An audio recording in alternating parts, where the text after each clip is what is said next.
Hey there. Welcome back to TalkBeam. I'm your host, Sam. You know that feeling when someone asks you, "What are your plans for the future?" and your mind goes blank?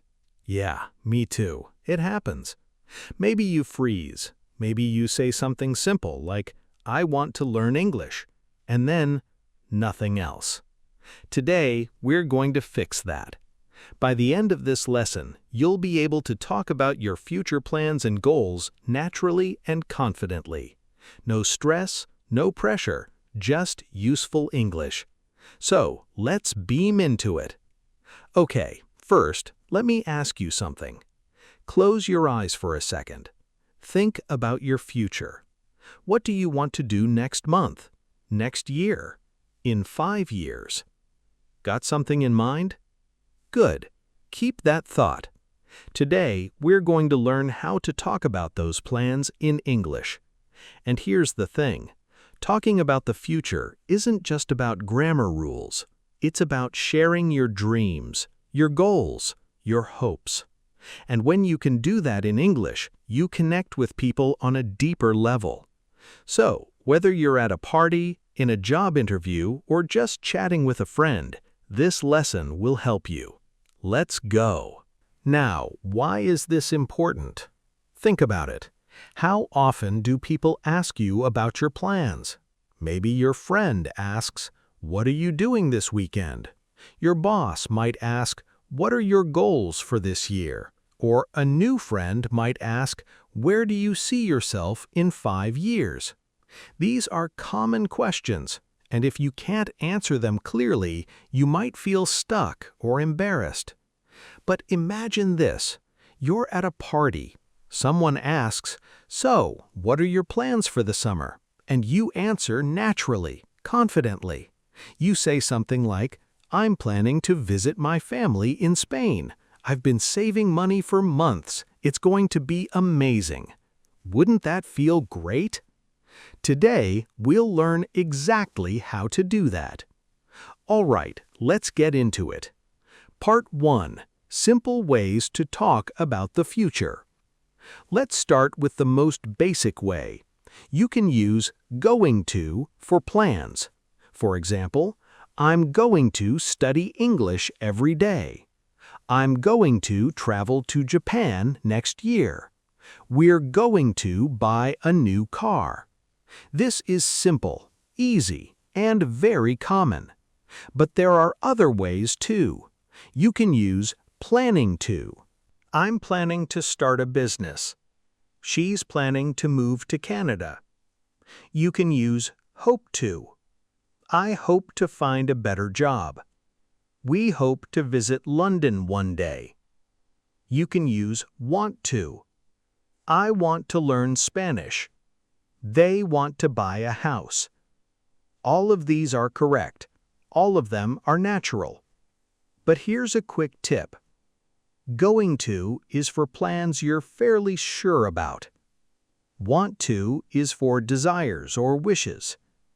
Hope to is for dreams, things you want but aren't completely sure will happen. So think about your plan. Is it a sure plan? Use going to. Is it a dream? Use hope to. Is it something you desire? Use want to. Part 2. Adding details to sound more natural. Now here's the secret to sounding more natural. Don't just say one sentence. Add details. For example, instead of saying, "I want to learn English," say, "I want to learn English because I want to travel the world. I think it'll help me connect with people from different countries." Better, right?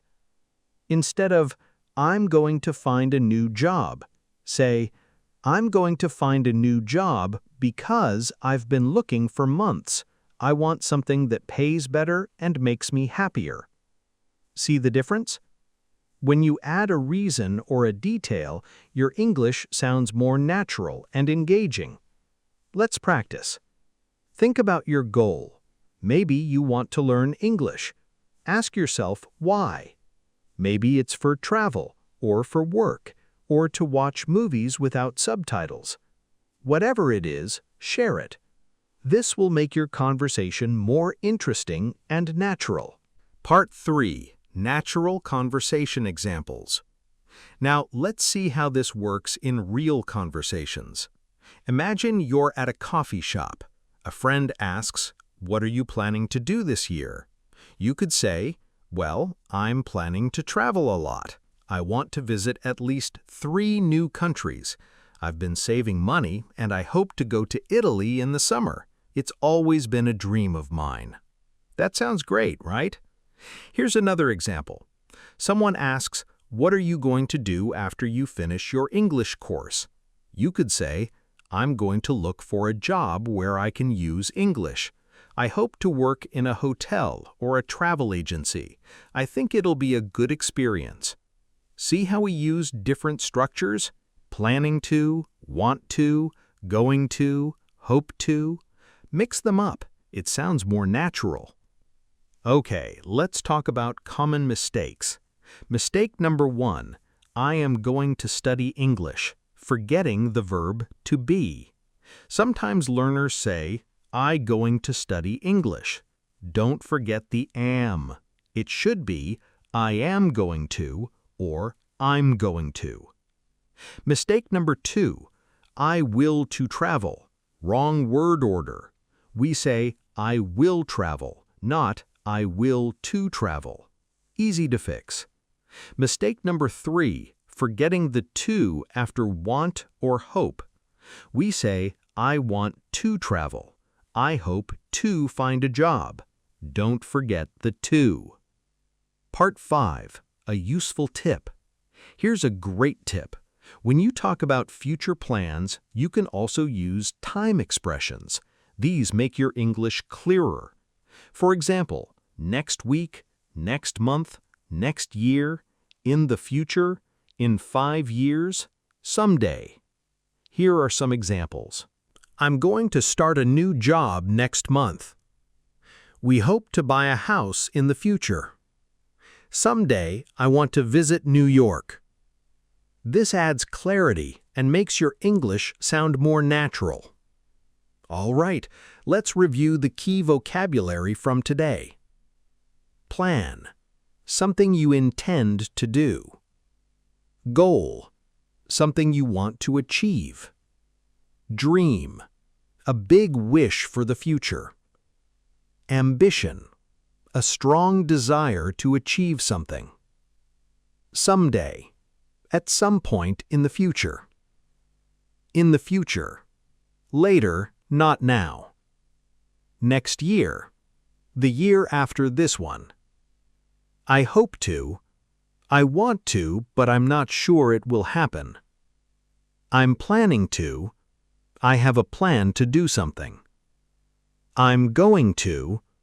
I'm sure I will do this. I want to. I have a desire to do something. I'd like to. Polite way to say what you want. Great! Let's practice using these. Now let's talk about grammar. But don't worry, I'll keep it simple. Future plans. Going to versus will. You might be confused about when to use going to and when to use will. Here's the simple rule. Use going to for plans you've already decided. Use will for spontaneous decisions or predictions. For example, I'm going to travel to Europe next year. This is a plan. You've decided it. I'll bring you some coffee. You just decided this now. It was spontaneous. I think it will rain tomorrow. This is a prediction. For most conversations about your plans, you'll use going to. But it's good to know both. Simple practice. Look at these sentences. Which one is a plan? I'm going to study English tomorrow. I'll have pizza for dinner. Answer. Sentence 1 is a plan. Sentence 2 is spontaneous. Easy, right? Now, let's put everything together. Imagine you're talking to a friend. Scenario 1. Talking to a friend at a cafe. Your friend asks, "So, what are your plans for the summer?" You can say, "Well, I'm planning to go to the beach. I want to relax and enjoy the sun. I've been working really hard, so I need a break. I hope to go with my family. It's going to be wonderful." Scenario 2. Talking to a colleague at work. Your colleague asks, "What are your goals for this year?" You can say, "I'm going to improve my English. I want to communicate better with our international clients. I'm planning to take some courses and practice every day. I think it'll help my career a lot." Scenario 3. Talking to a new friend. Your new friend asks, "What do you want to do in the future?" You can say, "I hope to start my own business someday. I want to open a small coffee shop. It's always been my dream. I'm going to save money and learn about business first. It's a big goal, but I'm excited about it." See how that sounds natural? You're not just saying one sentence. You're giving details, reasons, feelings. That's how native speakers talk. And that's it for today. You've learned how to talk about your future plans and goals in English. Let's do a quick recap.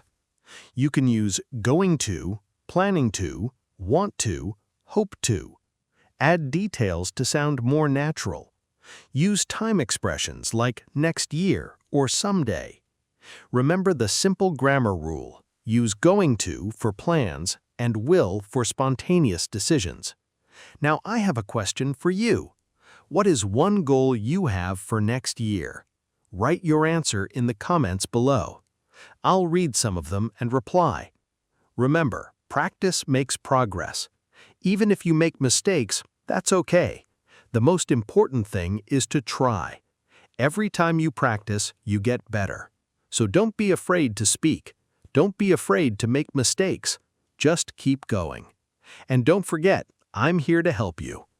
If you enjoyed this lesson, please like the video and subscribe to TalkBeam. It really helps the channel grow. Thank you so much for watching. This is Sam, your English-speaking friend. Take care, keep learning, and I'll see you in the next lesson. Bye for now.